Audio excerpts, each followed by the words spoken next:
Hi there, my name's Adrian and welcome to Hyundai Power Equipment. Today we're going to look at the HYFT56 field trimmer. Right, let's go through the contents of your box then, shall we? So here we are. I've put the machine out on the table so we can all see it. First of all, you've got the head unit, the complete field trimmer itself. Also in your box you'll find a warranty registration sheet. Now you can fill this in and post it back to us, or there's also an address for the website and it can be done online as well. So that's fairly simple, but do register your warranty.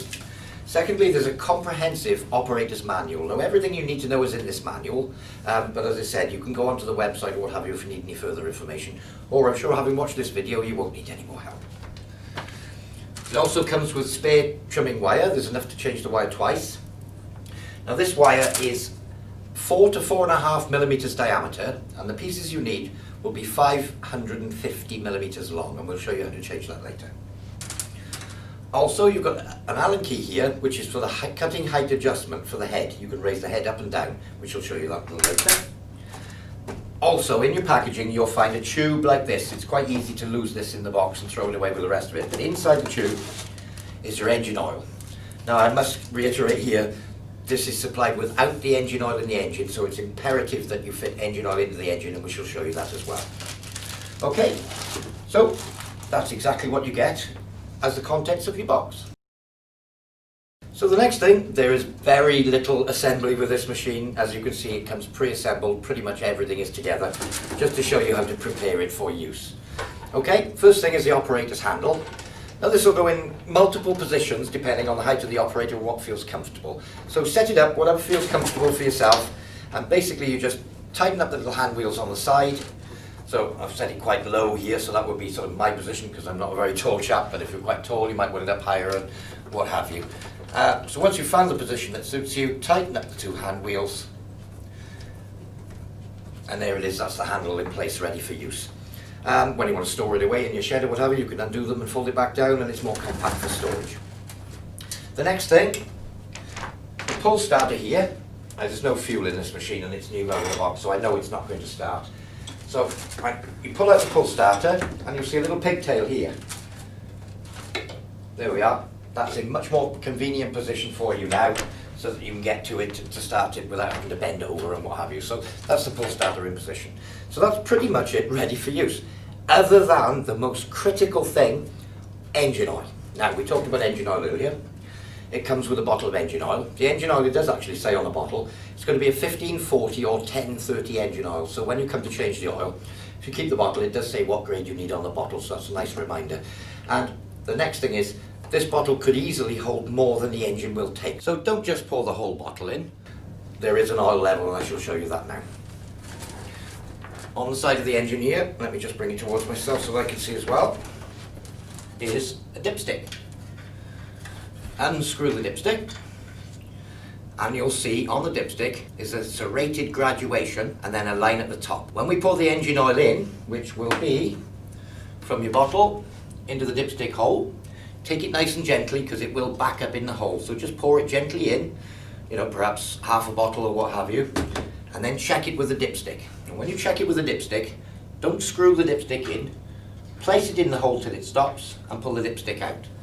And the amount of engine oil you're looking for is to the very top of these serrations. So as long as you can get to the very top of these serrations, that'll be enough engine oil. But as I say, before you test it, let it run down into the engine, otherwise you'll just be dipping into what's in the tube and the engine might not necessarily be full.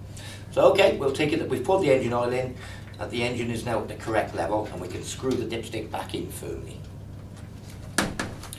So the next thing you'll need to do, let me just spin it around so you can see, is to fill the engine with fuel, or the fuel tank with fuel. Fuel filler here, pretty straightforward, usual sort of thing. Fresh, unleaded petrol. No two-stroke oil, nothing like that. It's 4-stroke machine, fresh, unleaded petrol into the top. Don't fill it right to the very top. Leave it sort of 10-15 mil below the top of the tank, and you're less likely to get spillage. If you do get spillage, obviously before starting the machine you're going to get a hot exhaust. If you've got fuel spilt around the place, you've got a likelihood of fire. So if you do get some spillage, dry it all up, make sure it's all evaporated and gone before you start the engine. And again, never refill the fuel on an engine that's hot. Again, if you spill it and it goes on a hot exhaust, you could get a fire. So wait for it to cool down, switch the engine off, then fill with fuel. Not too high, as I said, less likelihood of splashing, and once you've filled it, screw the fuel filler cap back on firmly. Okay, so we've put the handle in position, we've put the pull starter in position, we've added the engine oil to the correct level, and we've filled it for fuel, with fuel. Now it's in a position where we're ready for use. Okay, next thing we'll do is show you the operating instructions.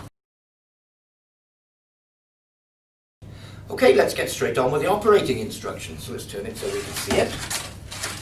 Right, first of all, you'll notice on the front of the engine here is a primer. This is effectively prepares the carburetor ready to start and injects a little bit of fuel. It's effectively like a choke. So it says on the top you press 3 times, that will be if you've already run it once or twice before, but 3 to 5 times pushing on this, like so. Okay, the next thing would be to set the throttle. So fully down would be the start position. So fully down with the throttle. Then we're in a position, having put oil in, we know we've got fuel, we've primed it, we've set the throttle flat out, we can start the engine by pulling the pull starter, as simple as that. Once the engine has started, you can drop the revs back just a little so that it isn't running at its maximum. And that's the engine running, ready to go.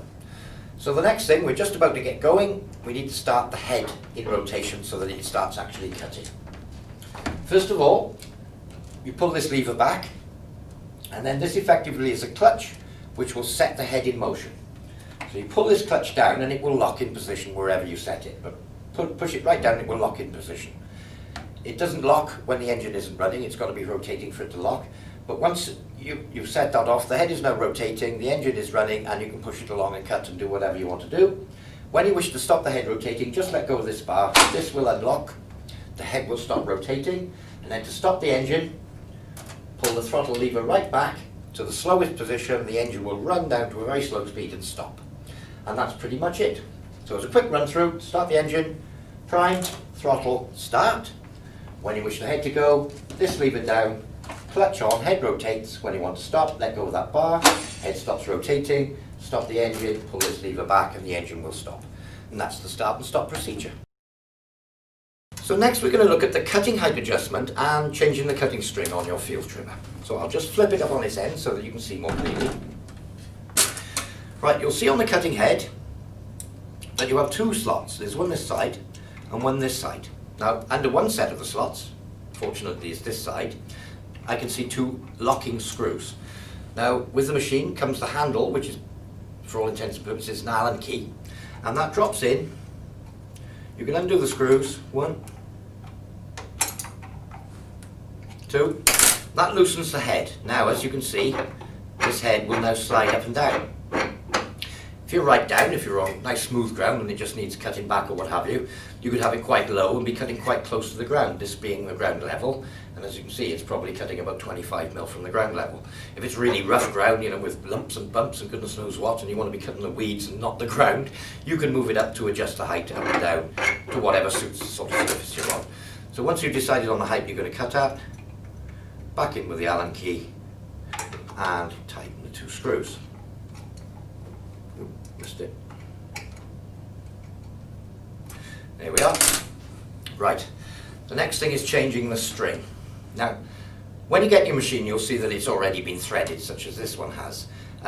Probably good to take a note of how it's been done. It's easier so you've got a visual clue as to how to rethread it when your string gets really short. If you've used up a lot of it and it's cut itself back through a lot of use and what have you, you'll see that you've only got a sort of an inch or 2 sticking out, and it's probably time to change the string. But just take a note of how it's done. But simply, it's threaded through.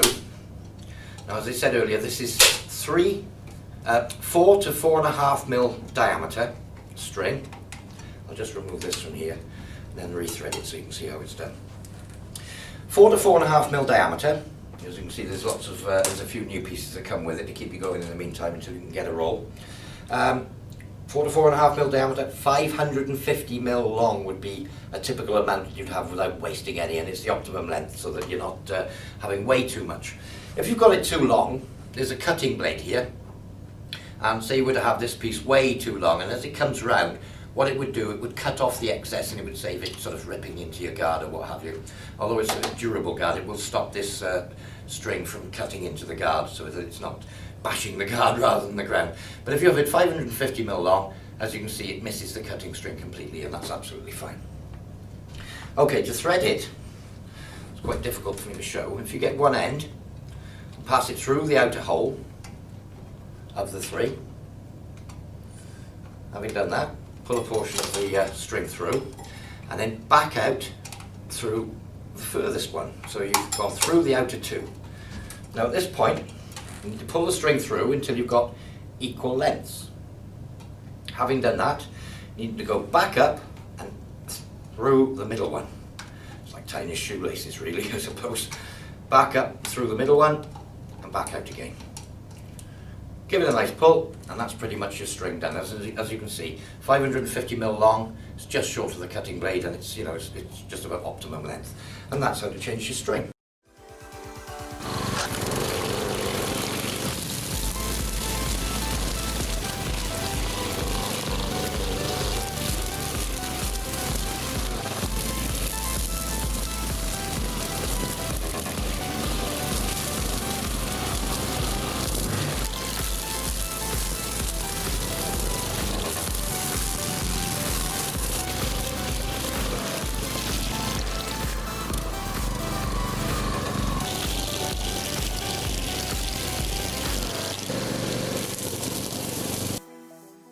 Okay, well I think I've covered all the basics for your HYFT56 wheel trimmer, field trimmer I should say.